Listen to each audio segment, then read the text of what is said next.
Hola, buenas tardes. Agradeciendo aquí las autoridades, ¿verdad? Que me han permitido compartir este día con ustedes, poner un granito de arena aquí en la causa común, que es el manejo de los pacientes diabéticos. Vamos a comenzar ya con la charla.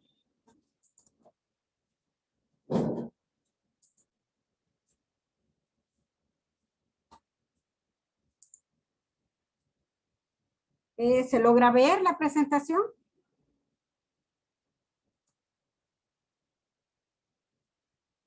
Hola, hola. No sé, para ver. Sí se mira, doctora Mendoza. Gracias, doctor Hidalgo. Bueno, vamos a comenzar. Yo he titulado esta charla Tratamiento de diabetes tipo 2, un desafío para el médico general. Como les dijeron, soy internista y diabetóloga. Empezaremos con lo básico, ¿verdad? El concepto, un recordatorio. El paciente sano lo podemos catalogar en base a 3 pruebas. La glucosa en ayunas, que tiene que estar abajo de 100 miligramos por decilitro. La tolerancia a la glucosa, que nos mide la glucosa postprandial o de 2 horas, que no sea arriba de 140 miligramos por decilitro. Y la hemoglobina glicosilada, que es una tercera prueba que se ha puesto en vigencia 10 años quizás. Entonces tiene que estar abajo de 5.7. Y como ya sabemos, el paciente diabético lo clasificamos así cuando tenemos glucosa en ayunas arriba de 126 miligramos por decilitro en 2 ocasiones.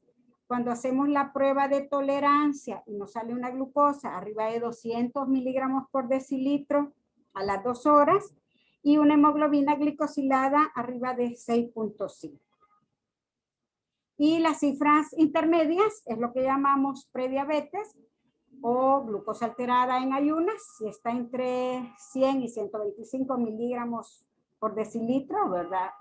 La intolerancia a la glucosa cuando el postprandio está entre 140 y 199 miligramos por decilitro y la hemoglobina glicosilada entre 5.7 y 6.4.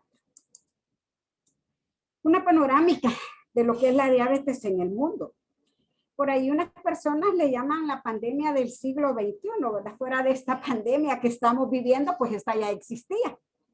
Entonces ustedes pueden ver cómo no hay parte del mundo que no tenga esta enfermedad. En América, en el 2000, teníamos 33 millones. Estos datos son del 2004 y hacen una proyección para el 2030 de 66.8 millones de diabéticos solo en América. En Asia, en el 2000 tenían 82.7 millones y tenían una proyección para el 2030 de 190 millones, más del doble. En África, igual, de 7 millones, la proyección para el 2030 es de 18.2. Entonces, esto es para que tengamos en claro que esta enfermedad vino para quedarse y cada vez tenemos más personas que la están padeciendo. Por eso nosotros tenemos que saber prevenirla, tratarla y evitar las complicaciones. Los datos de ALAD, de la Asociación Latinoamericana de Diabetes del 2013, nos dicen que en México ya existían 7.400.000 pacientes viviendo con diabetes, que equivale a una prevalencia del 14.4%. Aquí en El Salvador, para ese entonces, teníamos una prevalencia de 9.88%. Y así andan casi todos los países centroamericanos, ¿verdad? Y la prevalencia en Latinoamérica la han dejado más o menos en un promedio de un 8.5%. ¿Verdad? Como ustedes ven, todo esto es alarmante, preocupante, que nos lleva a tomar acciones, ¿verdad? Nosotros tenemos que ver qué vamos a hacer para poder tratar esta catástrofe que se nos viene encima. Entonces, aquí yo les he puesto un comentario. La prevención es una necesidad, al igual que la educación en patologías no transmisibles, que son crónicas, como la que estamos viendo actualmente, ¿verdad? Involucrando al médico en una búsqueda de medios que impacten en la conciencia de las personas para lograr su motivación y la participación continua en su tratamiento. Esto es algo que tenemos que hacer, involucrar al paciente en su tratamiento y que no dependa solo de una pastilla. El éxito lo vamos a lograr integrando todo lo que podamos para ayudar a ese fin. Vamos a hablar un poquito de lo que es el desarrollo de la diabetes, ¿verdad? Bien sencillo. Sabemos que a nivel pancreático tenemos una disfunción de la célula beta que va en progreso, más la resistencia a la insulina. Esta resistencia a la insulina nos va dando una hiperinsulinemia con niveles de glucosa normales, tanto en ayuno como en el postprandio. Pero esto va avanzando, ¿verdad? Siempre persiste la resistencia a la insulina. Vamos a ir viendo el descenso en los niveles de insulina y ya empieza el aumento de las glucosas en ayuno y en el postprandio hasta que llegamos a desarrollar lo que es la diabetes. Este proceso se ha visto que dura entre 8 y 10 años. O sea que nosotros tenemos tiempo para poder prevenir, ¿verdad? Hay que hacerlo. Antes, básicamente eran 3 puntos los que teníamos de fisiopatología, ¿verdad? A nivel del páncreas, la disfunción en la célula beta, a nivel del músculo, la resistencia a la insulina, y a nivel del hígado, el aumento en la producción hepática. Todo esto ha ido cambiando con los años y llegamos al octeto ominoso, que es el que estoy presentando aquí, donde ya se va integrando las alteraciones en las células alfas, que se ven en el incremento en la secreción de glucagón, la disfunción de neurotransmisores, la disminución en el efecto incretina, aumenta la glucólisis, hay un incremento en la reducción de la glucosa a nivel tubular. Todos estos diferentes sitios que producen la hiperglicemia han servido a la tecnología para desarrollar los nuevos medicamentos. Entonces, por eso es que actualmente contamos con una gran variedad de fármacos para poder tratar esta enfermedad. Ya vamos entrando en lo que es el tratamiento. En esta enfermedad sabemos, ¿verdad? Tenemos el tratamiento no farmacológico y un tratamiento farmacológico. El tratamiento no farmacológico es para lograr esto, que la persona se cuide. Entonces tenemos que darles las herramientas para que cada uno de ellos vea cómo se va a cuidar. Eso es lo que estamos haciendo aquí nosotros, educación diabetológica, de un especialista hacia médico general, médico internista, y ustedes van a ser los que van a pasar estos conocimientos a sus pacientes para que puedan tener mejores resultados en el control metabólico de cada uno de sus pacientes. Cuando hablamos de educación diabetológica, nos tenemos que centrar en 7 comportamientos del autocuidado a los pacientes. Estos 7 comportamientos los tienen que tener ustedes en mente con cada uno de los pacientes. Tal vez no van a poder hablar de todos en una misma consulta por el tiempo limitado que tenemos para las consultas, pero tenemos que ir viendo un poquito, hablarles algo, mencionarle algo al paciente o apoyarnos con quienes nos pueden ayudar según el caso. Vaya, aquí primero, comer saludable. Siempre hay que individualizar cada caso, ¿verdad? Conocer un poquito al paciente de cómo trabaja, sus horarios de alimentación, que sean estos mantenidos constantes, ¿verdad? Si nosotros no tenemos tiempo, hay que referirlos con una nutricionista y aclararle a la nutricionista que nos dé el apoyo también en educación al paciente. No es solo que le dé una receta, haga esto, sino que vaya educando al paciente. Mire, usted puede hacer estos intercambios, usted tiene estas alternativas para que él se sienta apoyado, para que logremos el descenso en el peso y el mejor control de la glucosa. Segundo punto que le vamos a mencionar y reforzar al paciente es que tiene que mantenerse activo.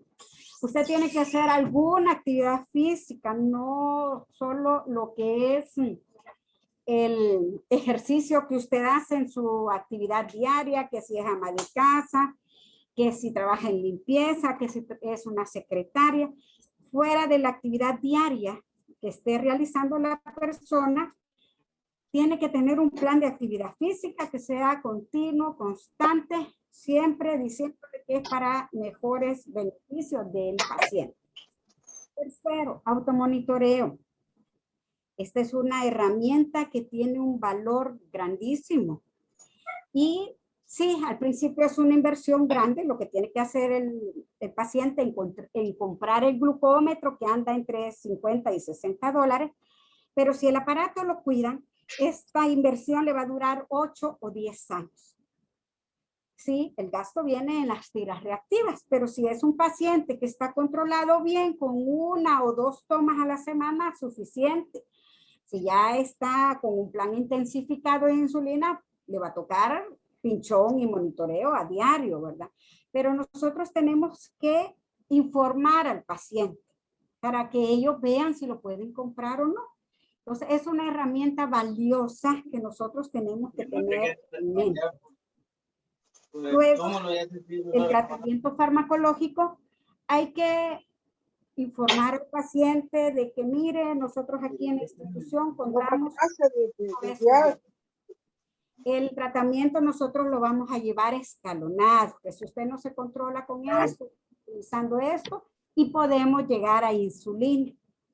Por favor, no utilicemos la insulina como una amenaza al paciente. Es que mire, que si usted no se controla, le voy a poner insulina. Entonces el paciente lo siente como un miedo llegar a utilizar insulina. Y la insulina es mejor que los tratamientos con hipoglicemiantes orales. Es más fisiológico. Entonces tenemos que cambiar nosotros esa mentalidad, ¿verdad? De que la insulina no es lo peor, no significa que ya está bien complicado porque va a ocupar la insulina, sino que tenemos que hablar y mencionarla como algo natural, que es parte del tratamiento, que en algún momento lo va a poder necesitar, ¿verdad? Que es para que esté mejor.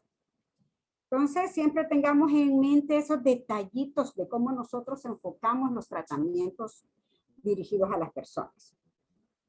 El quinto comportamiento, aspecto que nosotros no tenemos que olvidar, es enseñarles a resolver los problemas cotidianos. Por ejemplo, y uno de los más frecuentes, la hipoglicemia.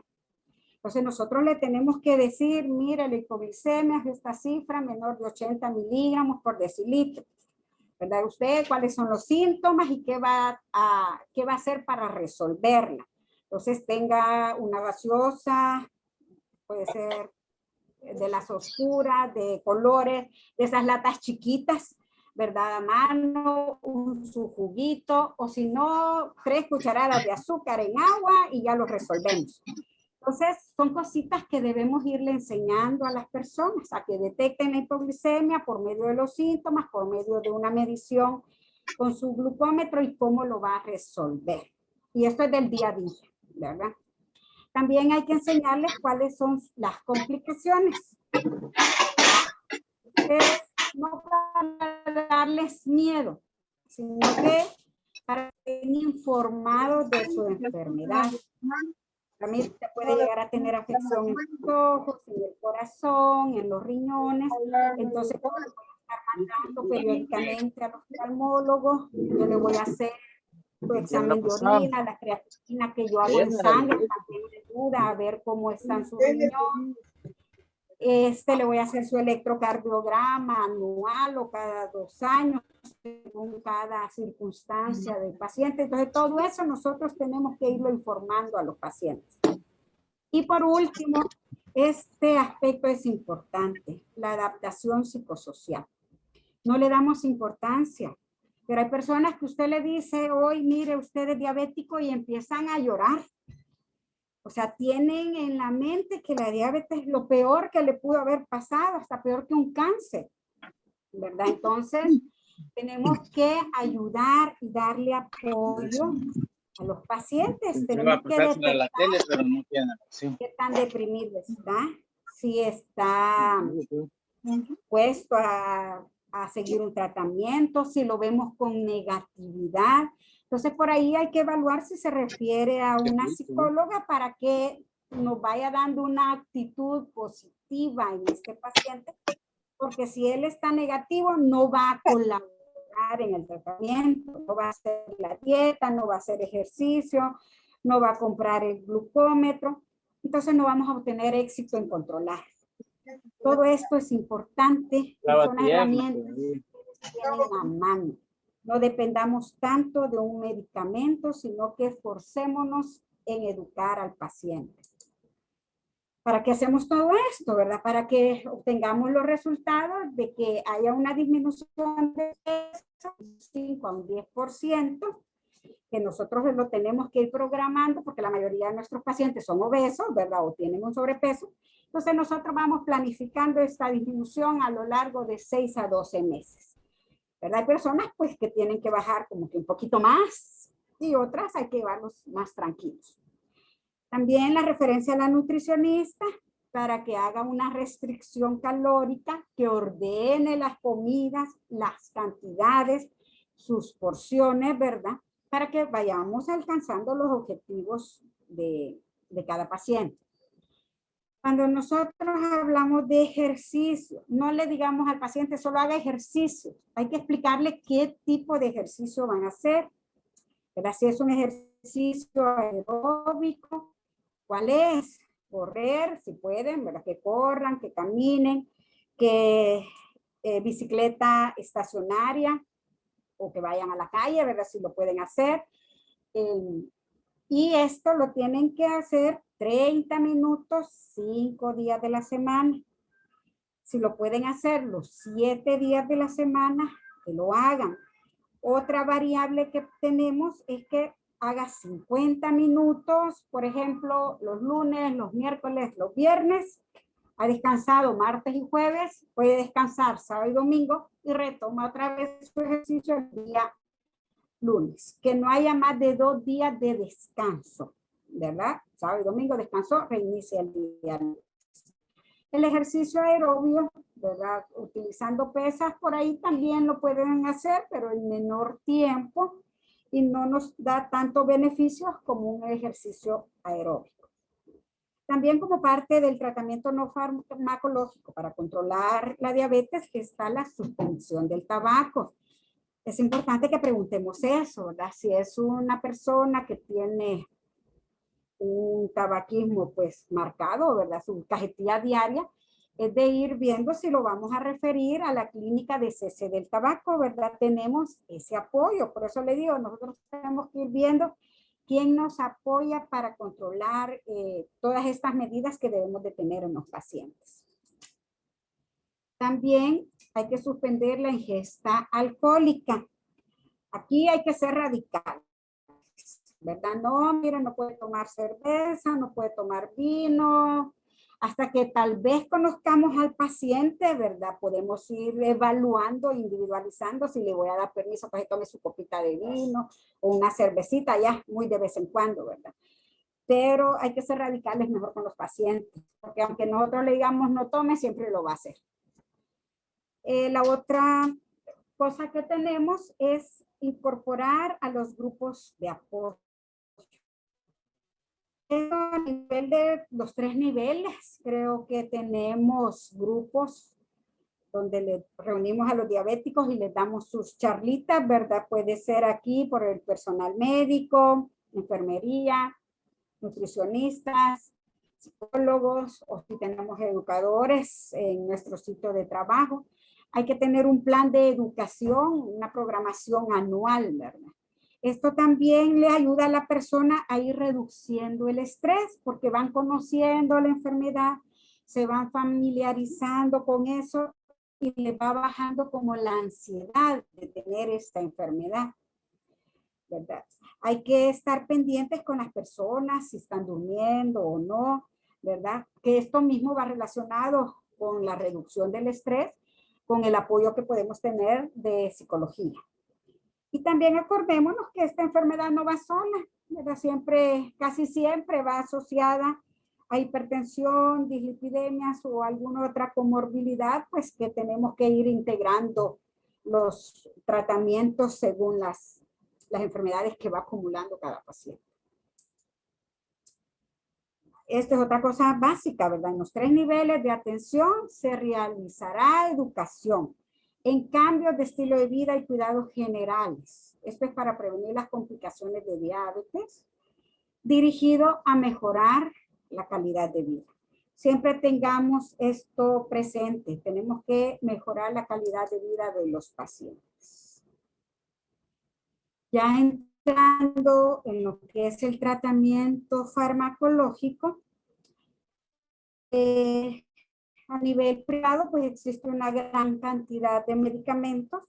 Nosotros nos vamos a centrar con lo que tenemos, con lo que vamos a trabajar. Pero antes de empezar con el tratamiento, nosotros tenemos que saber cuáles son nuestras metas para controlar al paciente diabético. Así nosotros tenemos la hemoglobina glucosilada, que es el estándar para evaluar el control metabólico, ¿verdad?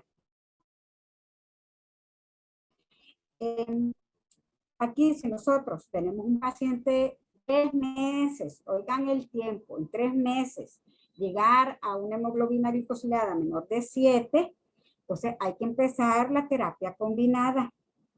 No olvidemos que siempre tiene que ir, ¿verdad? Los cambios en estilo de vida.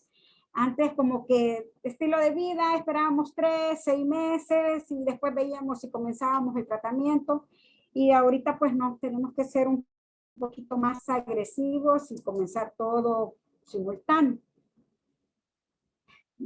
Además de definir como meta de control la hemoglobina glicosilada menor de 7, tenemos que decirle a los pacientes y nosotros tener estos conceptos de que la glucosa preprandial, o sea, antes de desayuno, de almuerzo y de cena, tiene que andar entre 90 y 130. La glucosa postprandial es una cifra menor a 180. Por ahí hay colegas que le dicen 200, no, sí, usted así está bien en 200, así manténgase. Siempre tenemos que ir viendo a estar mejor controlados, a menos que ya sea una persona ya anciana de 90 años, pues sí, lo puedo mantener con un nivel postprandial de 200, ¿verdad? Pero si es una persona más joven, tenemos que ser un poquito más estricto en controlar estos niveles. La presión arterial también tiene que estar menos de 130/80. A nivel de los lípidos, la LDL menor de 100 miligramos por decilitro, triglicéridos menor de 150, la HDL mayor de 40 en el hombre y mayor de 50 en la mujer. Y aquí unos conceptos, ¿verdad?, que tenemos que tener es que sí hay que individualizar cada caso. Recordemos, hay ciertas poblaciones con condiciones especiales, ¿verdad? Como el embarazo a nivel de los niños y de los ancianos. Que si nosotros somos muy exigentes también en lograr metas de hemoglobina glicosilada abajo de 6, tenemos el riesgo de que haya más. Hay que ir evaluando cada caso. Si yo lo voy a llevar a hemoglobina glicosilada menor de 7, o cómo lo voy a tener a este paciente en vista de la frecuencia o de la intensidad de una hipoglicemia que pudiera tener esta persona. Si nosotros ya llegamos a la meta de la glucosa en ayunas, entre esas cifras de 90 y 130, pero vemos que la hemoglobina glicosilada siempre está alta, no llega a menos de 7%, tenemos que ver qué pasa. Si yo no estoy midiendo glucosas postprandiales, tengo que medirlas, porque tal vez ahí yo voy a detectar la elevación arriba de 200 y que por eso no estamos llegando a metas. Entonces hay que ir esforzándonos un poquito más en preguntar al paciente, mire, ¿y qué tanto está comiendo? ¿Se está comiendo 2 tortillas en lugar de una? ¿O qué mezcla de alimentos está haciendo? ¿Está comiendo mucho carbohidrato en un solo tiempo de comida? Entonces tenemos que ser un poquito más acuciosos en todo eso. Que nos refleja la hemoglobina glicosilada, ¿verdad? Es el promedio de la glucosa de 3 meses. Tenemos que la glucosa se almacena en el glóbulo rojo y la vida media del glóbulo rojo es de 120 días. Entonces, así hemos sacado esta cifra de hemoglobina glicosilada. Entre más alto esté el porcentaje, el riesgo va incrementando. Si nosotros por ahí no contamos en todos los controles con hemoglobina glicosilada, pero tenemos una glucosa en ayunas y una glucosa postprandial, así como someramente pues, pudiéramos sacar un porcentaje, pudiéramos sacar un promedio del nivel de glucosa. Entonces aquí están la glucosa media de un paciente, más o menos cómo se va relacionando con el porcentaje de hemoglobina glicosilada. Si tenemos una hemoglobina glicosilada de 6, es porque el promedio de azúcar anda en 100. Si ya tenemos un promedio de 8%, es que el azúcar anda en 205, miren, más o menos el promedio de la glucosa. Si ya tenemos una hemoglobina glicosilada de 10, es que anda en promedio de 300. Entonces nosotros al ir viendo esas glucosas en ayunas y las glucosas postprandiales vamos teniendo una idea de cómo puede andar el nivel de hemoglobina glicosilada si en ese control no tenemos una hemoglobina glicosilada.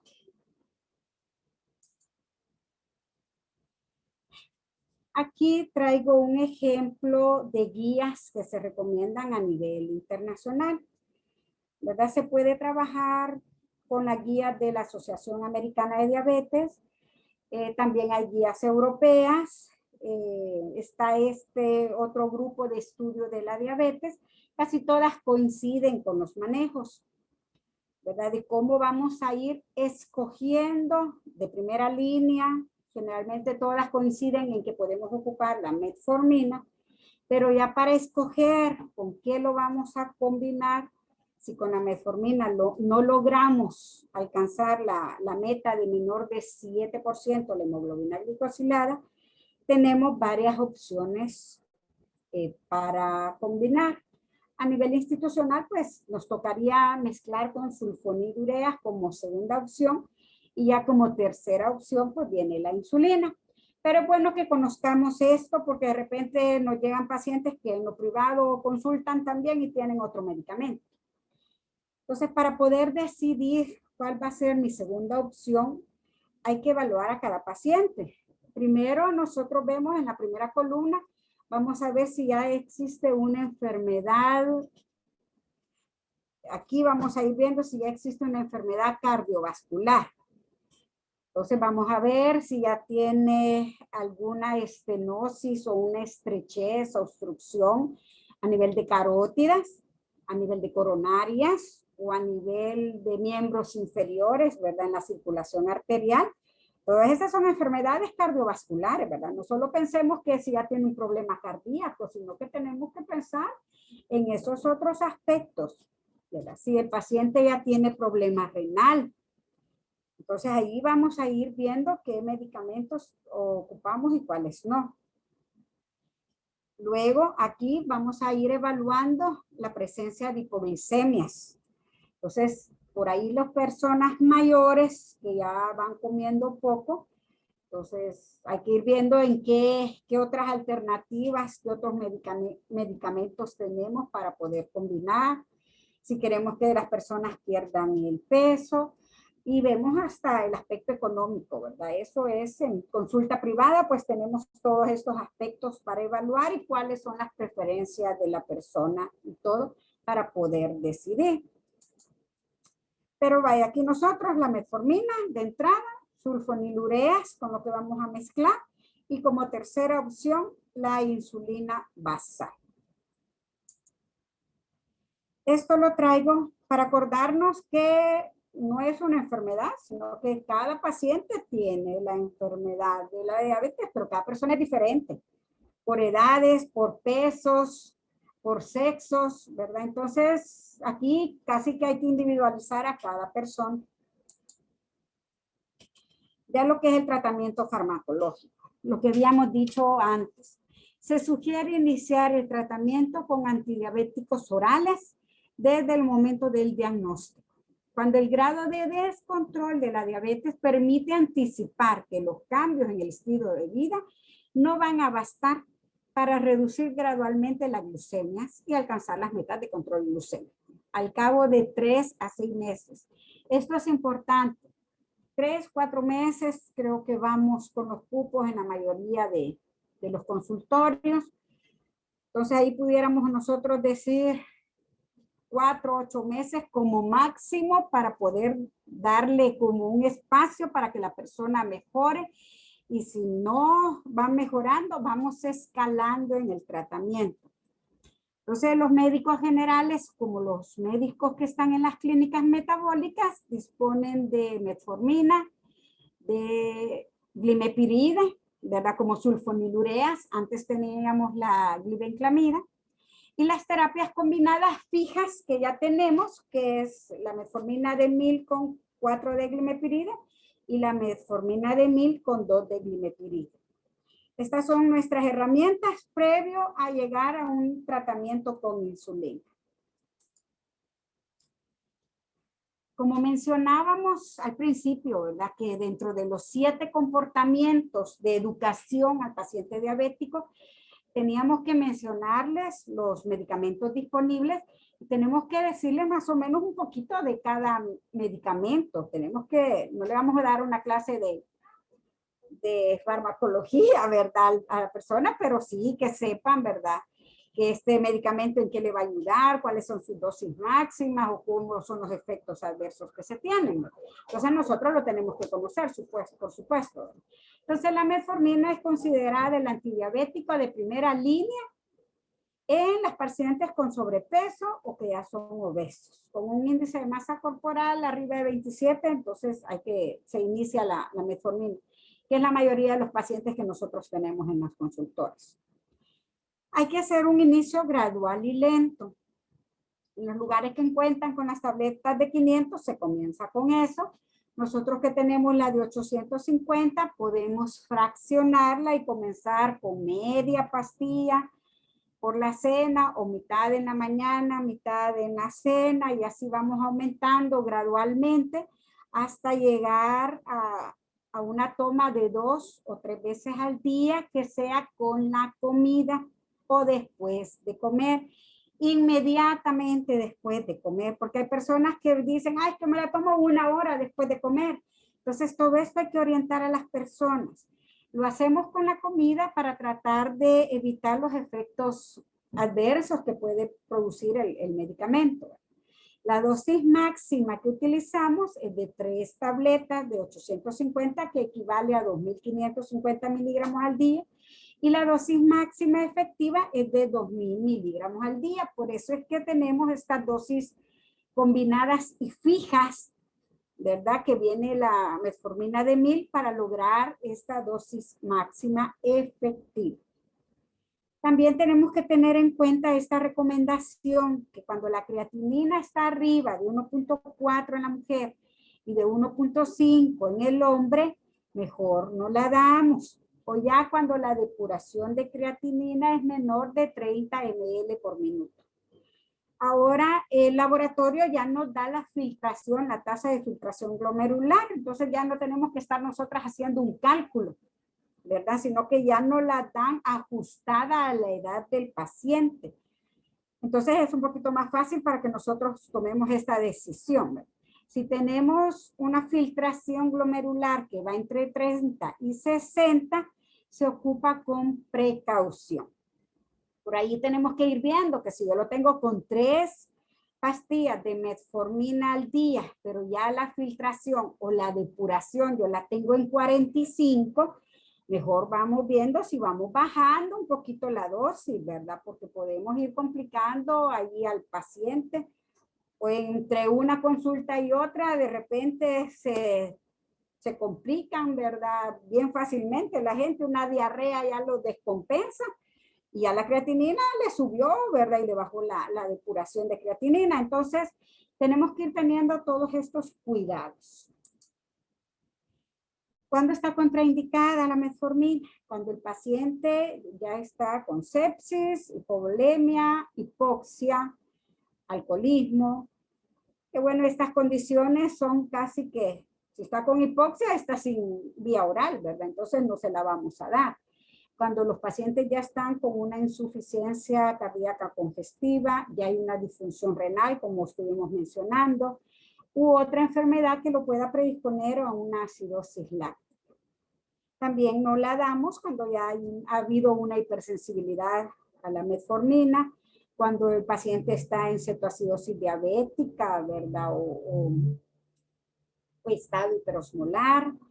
¿Verdad? Y otra recomendación que tenemos que estar pendientes con los pacientes, que si nosotros hacemos un estudio radiológico que lleve material de contraste, como medidas de precaución, ¿verdad? Se le dice suspenda la metformina 24 horas antes de hacerse el estudio, se tiene que hidratar bien, ¿verdad? Para poder eliminar este material de contraste en la orina y la va a reiniciar 48 horas posterior al procedimiento. ¿Verdad? Esto es parte de la educación, son cosas que no le avisamos a la gente, que tenemos que tratar de hacer.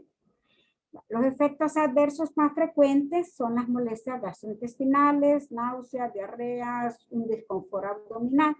Entonces, no es tan frecuente que pase esta intolerancia al medicamento, ¿verdad? Pero por eso es que aconsejamos iniciar gradual. O si ya llegamos a 2 pastillas al día y están las personas con estos síntomas, por ahí le decimos, mire, si presenta estos síntomas, baja la dosis, ¿verdad? Pruebe una semana y luego intenta de nuevo volver a aumentar la dosis, porque muchas personas lo que hacen es que yo la dejé de tomar, ¿verdad? Yo no la tomo y pasaron 2 meses o 3 meses sin tomar el medicamento y así no avanzamos en el tratamiento.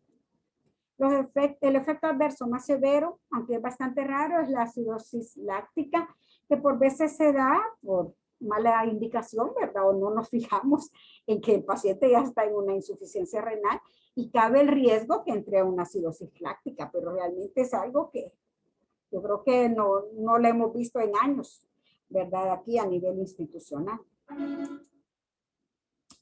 Nuestro segundo medicamento, la glimepirid, que este es el de elección para las personas que están en peso normal o incluso que están en bajo peso, ¿verdad? O cuando tenemos una contraindicación precisa para el uso de la metformina, que la persona no la ha tolerado, entonces, ni modo, vamos a tener que empezar como primera línea la glimepirid. Recordemos que esta es la segunda generación de sulfonilureas junto con la glibenclamida. La presentación de esta glimepirid es de 2 y de 4 miligramos. Pero por ahí también hay unas copias que hoy ya están haciendo de 3 miligramos. Esto solo para conocimiento general. La dosis máxima es de 8 miligramos. Y la duración del efecto del medicamento es de 16 a 24 horas. Y su efecto adverso más frecuente es la hipoglicemia. Ya cuando tenemos que combinar, ¿verdad? Porque no nos funcionó la monoterapia, todo esto tiene que irse haciendo en una forma oportuna, ¿verdad?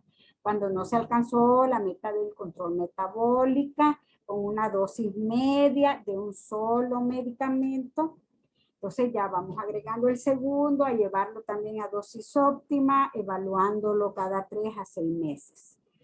Lo que ya dijimos, tenemos combinación metformina-glimepirid, con las tabletas individuales de 850 metformina, 4 glimepiride, o ya las combinaciones fijas de 1000 con 4 y 1000 con 2. La terapia combinada también es el uso de estos hipoglucemiantes orales con insulina. Aquí vamos escalonando más en el tratamiento del paciente. Ya el tratamiento combinado con insulina, NPH, deberá iniciarse cuando las personas con diabetes no logran un control adecuado con los antidiabéticos orales, periodo de 3 a 6 meses. Importante, y recalco esto, ¿verdad? No hay que esperar un año que el paciente anda con 8.5 hemoglobina glicosilada y le mantenemos el mismo tratamiento. No lo vamos escalonando y no le vamos haciendo mayor cosa y solo vamos dejando la misma dosis. Tenemos que estar evaluando esto, es algo dinámico, constante, cada 3, 6 meses o cada 4, 8 meses, según como estén los controles en cada unidad.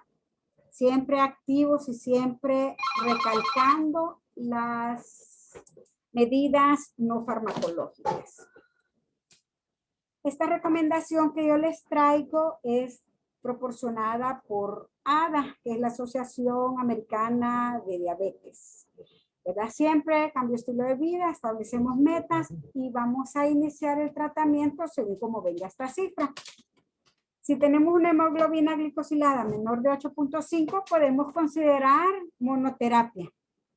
Ya sea que comencemos con metformina o con glimepiride, según el caso, llevando a dosis óptima cada uno de estos medicamentos. Si la hemoglobina glicosilada está igual o mayor de 8.5, ahí tenemos que comenzar con los 2 medicamentos que disponemos, ¿verdad? De una sola vez. Si la hemoglobina glicosilada es mayor o igual a 10, o tenemos una glucosa en ayunas de 300, hay que comenzar de una vez con inyectable, con la insulina. El médico de las clínicas metabólicas, ¿verdad?, se ha capacitado para que él pueda comenzar la insulina y que se vaya mezclando con metformina, con sulfonilurea, según el caso, ¿verdad? Vale. Cuando ya nosotros tenemos la monoterapia, cambio un estilo de vida, metformina. A los 3 meses evaluamos cómo va. Si se controló, gracias a Dios, así lo mantenemos con sus chequeos cada 3 a 6 meses, siempre vigilando que esté controlado. Si no se ha controlado, tenemos que ver qué pasa. ¿Cómo estamos tomando los medicamentos? ¿Lo está haciendo bien? ¿Lo está tomando o no lo está tomando? Y si no lo toma, ¿por qué no lo toma? ¿Verdad? Si está haciendo su dieta, su ejercicio, entonces tenemos que reforzar todo eso. Le podemos dar un tiempito más en el próximo control como máximo para ver si logramos el control que queremos. Si vemos que no se puede, hay que pasar al tratamiento dual, ¿verdad? Metformina, glimepiride, llevarlo a dosis máxima para lograr el control. Si ahí se estabiliza, pues ahí se quedan sus controles cada 3 a 6 meses. Si vemos que no ha logrado controlarse, ya nos vamos a terapia triple, ¿verdad? Aquí yo pongo una observación, ¿verdad? Que tenemos que ver si hay enfermedad cardiovascular aterosclerótica, porque hay antidiabéticos orales que se ha visto que tienen efecto en este aspecto, le dan beneficios extras al paciente, además de controlar la glucosa, nos dan un efecto protector o de beneficio en lo que es presión o a nivel cardíaco. ¿Verdad? Solo es para conocimiento. Ya cuando llegamos a la triple terapia, ya estamos con metformina, dosis óptima, estamos con glimepiride, dosis óptima, entonces tenemos que empezar el inyectable, que es la insulina. Esto es lo que hemos estado viendo, ¿verdad? Las cifras que dijimos de hemoglobina glicosilada, cuando está menor del 8%, la mezclamos con metformina, vamos a unir sulfonilurea y si no nos funciona, pues tenemos que llegar a la terapia con insulina. Pero, por ejemplo, aquí hay un caso, miren, que está arriba de 8.5. Ya es tratamiento combinado de entrada. Pero por ahí tenemos un caso que está asintomático y va con 9.5. No ha llegado al 10 que habíamos mencionado, que con 10 empezábamos la insulina de una sola vez.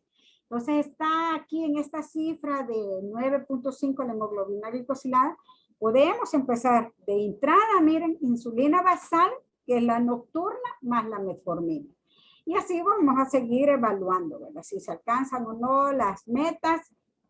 Ahí vamos a seguir haciendo otros incrementos en los tratamientos que ya los vamos a mencionar. ¿Cuándo vamos a empezar entonces la insulina? Cuando no logremos el control glucémico con las mezclas de los hipoglicemiantes en dosis óptima, cuando están contraindicados el uso de los antidiabéticos orales, cuando un paciente de recién diagnóstico no llegue con la glucosa arriba de 300 o con la hemoglobina glicosilada arriba de 10, cuando estén en cetoacidosis, un estado hiperosmolar, cuando sea un paciente con diabetes mellitus tipo 1, ¿verdad? Que ellos ocupan la insulina de entrada desde el diagnóstico a cualquier edad que se le haya hecho el diagnóstico, y en caso de embarazo. Entonces, ¿cómo iniciamos la insulina? Generalmente una dosis nocturna antes de acostarse de 10 unidades. Es como algo cajonero, ¿verdad? Que nosotros comenzamos. O se puede hacer el cálculo a una dosis de 0.1 a 0.1 unidades por kilo por día y vamos a ir aumentando, disminuyendo de 2 en 2 unidades si la glucemia en ayunas permanece por fuera de las metas de control. Esta insulina humana, isofana, NPH o lenta, como lo llaman las personas, tiene su efecto, inicia su efecto en 2 a 4 horas, hace el pico en 4 a 10 horas con una duración de 18 a 18 horas. Por ahí pudiera llegar en algunas personas a 24 horas, pero la mayoría anda como que en 18 horas. En los pacientes que únicamente se va a utilizar el tratamiento con insulina, vamos a iniciarlo a 0.3 a 0.4 unidades por kilo al día, con incrementos según la respuesta dentro del menor tiempo posible, ¿verdad? Por ahí si tenemos controles en 2 meses, pues hay que tratar de ver a ese paciente un poquito más rápido para ser un poquito más dinámicos en la adecuación de la dosis del paciente. Recuerden que vamos a fraccionar la dosis, ¿verdad? 2/3 se ocupan en la mañana y 1/3 en la noche. Cuando decimos dosis nocturna, esta pudiera ser antes de cenar o pudiera ser también aplicada a las 9 de la noche. Pero ya cuando el paciente está con 2 dosis de insulina, aquí ya suspendemos la sulfonilurea, ¿verdad? Y siempre se puede mantener la metformina ocupando 2 o 3 al día de 850, pero sí, en este momento la sulfonilurea ya no es compatible con 2 dosis de insulina. Si llegamos a este punto y no logramos el control glucémico, entonces aquí sí ya vamos a tener que ocupar mezclas de insulina NPH y cristalina o regular. Ya en este punto es para el médico internista, ¿verdad? Ya el médico de la clínica metabólica pues ya lo tiene que referir al internista, ¿verdad? Recordemos que la insulina rápida o regular inicia su efecto en 30 minutos después de su aplicación, tiene un pico de acción de 2 a 4 horas y la duración de 6 a 8 horas. Esto lo tenemos que saber para que cuando la persona nos diga, mire, fíjese que yo hago el bajón de azúcar 3 horas después del desayuno. Entonces ustedes ahí tienen que evaluar con cuánto de insulina rápido lo tienen, por ahí si lo tienen con 6, con 8 unidades, bueno, quizás hay que bajar 1 o 2 unidades, ¿verdad? Para que no nos haga esas hipoglicemias, ¿verdad? Que son la hora en el que tiene el máximo efecto la regular, o también podemos contrarrestar eso haciendo un refrigerio a media mañana, a media comida, a media tarde también. Para administrarla por vía subcutánea, iniciamos con una dosis de 0.1 unidades por kilo antes de cada comida. ahí según el esquema que se le ponga, ¿verdad? La ocupamos combinada con NPH. Hay que recordar, nosotros también tenemos que aprender esto, ¿verdad? Que cuando vamos a cargar la insulina en una jeringa, primero cargamos la insulina de acción rápida y después cargamos en la jeringa la insulina NPH, ¿verdad? Tener cuidado de que cuando estemos en la extracción de la NPH no se vaya a introducir insulina regular en ese frasco porque ya se va alterando la naturaleza de la insulina. Los efectos secundarios por el uso de la insulina, pues, como ya sabemos, hipoglicemias y aumentan un poquito de peso. Entonces, eso también lo tenemos que saber. Por eso es que tenemos que llevar los cambios en estilo de vida a la par. Cuando empezamos insulina y los vamos estabilizando, van a aumentar de peso. Esto es para un repaso así rápido de lo que ya dijimos, ¿verdad? La NPH, cuando inician sus picos, su duración, la regular, igual. También para conocer que tenemos insulinas de acción ultra rápida, como es Lispro, Aspar, Glulicine.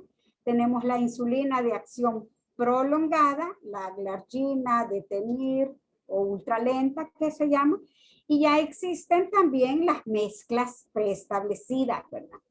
70-30, 70 de NPH, 30% de la rápida, 50-50 o 75-25. Hay personas que se adaptan muy bien a estas ya dosis establecidas fijas. Aquí he traído varias pautas de dosis múltiples de insulina. Esto ya es para el médico internista, ¿verdad? Que pueden ocupar la rápida antes de cada comida y se quedan con una dosis de nocturna de la intermedia, ¿verdad? O 2 dosis de intermedia y 2 de rápida, o pueden ser 3 de rápida. Y la de acción prolongada, nosotros lo ocupamos en el consultorio de especialidades en los pacientes diabéticos tipo 1, que para ellos tenemos un análogo de insulina de acción prolongada. Entonces ahí nosotros hacemos esta utilización de esta insulina, ya sea en la mañana o en la noche, más las 3 aplicaciones de rápida. Entonces ustedes, como pueden ver, es una variedad la que tenemos para controlar la insulina, ¿verdad? Y a la imaginación de cada uno de nosotros. Y aquí ya prácticamente para acabar, ¿verdad? Con un resumen de lo que nosotros disponemos aquí en la institución. Los cambios en estilo de vida, la insulina, sulfonilureas y metformina. ¿Dónde van a actuar? Insulina es un suplemento para la célula beta, la sulfonilurea actúa a nivel de la célula beta, la metformina más que todo a nivel del hígado, que no haya mayor liberación de glucosa, ¿verdad? Hepática. Con los cambios de estilo de vida ayudamos a la resistencia a la insulina a nivel muscular, que el músculo nos capte más glucosa para que haya menos hiperglicemia. En cuanto a la mejoría en la hemoglobina glicosilada con monoterapia, es de 1 a un 2%, lo que ayuda a cada uno de estos medicamentos. Y con el estilo de vida, pues realmente no tenemos una cifra exacta, es variable. ¿En qué nos ayudan todos los medicamentos? Miren, sobre el efecto de la glucosa en ayuna y sobre el efecto de la glucosa postprandial. Es bueno tanto con sulfonilureas como con metformina, pero miren, es excelente con insulina. Yo por eso les decía al principio, no le demos miedo a las personas a utilizar insulina, ¿verdad? El control es mucho mejor en estos pacientes. La hipoglicemia sí, ¿verdad? Es el efecto secundario que tenemos, tanto en insulina como sulfonilurea, y raro que se vaya a presentar con la metformina. Las dosis, ¿cómo las vamos a ocupar? Con insulina puede ser una vez al día, 2, 3, hasta el uso continuo con la bomba de infusión, ¿verdad? Que se puede hacer el uso continuo de la insulina. La sulfonilurea se puede ocupar 1, 2 3 veces al día en el caso de la glibenclamida, 2 veces al día en el caso de glimetiride. Y la metformina igual, la podemos ocupar 1, 2, atrás 3 veces, ¿verdad? Según si viene sola o viene mezclada. En el peso, ¿cuál es la ventaja? Metformina puede ser un efecto neutro que no lo baja o lo puede bajar, pero de ahí tanto la insulina como la sulfonilurea sí se ve un incremento en el peso. A nivel de la insulina, pues tanto la sulfonilurea como está la fisiopatología, ¿verdad? La fisiología es para que vaya a aumentar la secreción de la insulina por la célula beta. La que inyectamos es un suplemento, ¿verdad? Que hace en el cuerpo. A nivel de la metformina, nos da una modesta disminución de la insulina. Por eso es que la podemos ocupar desde el estado de prediabetes en el que podemos encontrar un hiperinsulinismo. Entonces nos va a ayudar, por eso nos ayuda este medicamento. Se ha visto que a nivel del colesterol LDL, la metformina logra un descenso en el LDL. La sulfonilurea no nos da ningún efecto en ese aspecto y la insulina y lo que es el ejercicio pueden ayudar un poquito en el descenso. Siempre recordando, ¿verdad? Las patologías asociadas, la hipertensión. Entonces vamos a empezar el tratamiento en un diabético hipertenso cuando tenga las cifras arriba de 130, 80. Empezamos con inhibidores de la enzima convertidora de angiotensina, con un ECA o con un ARA2.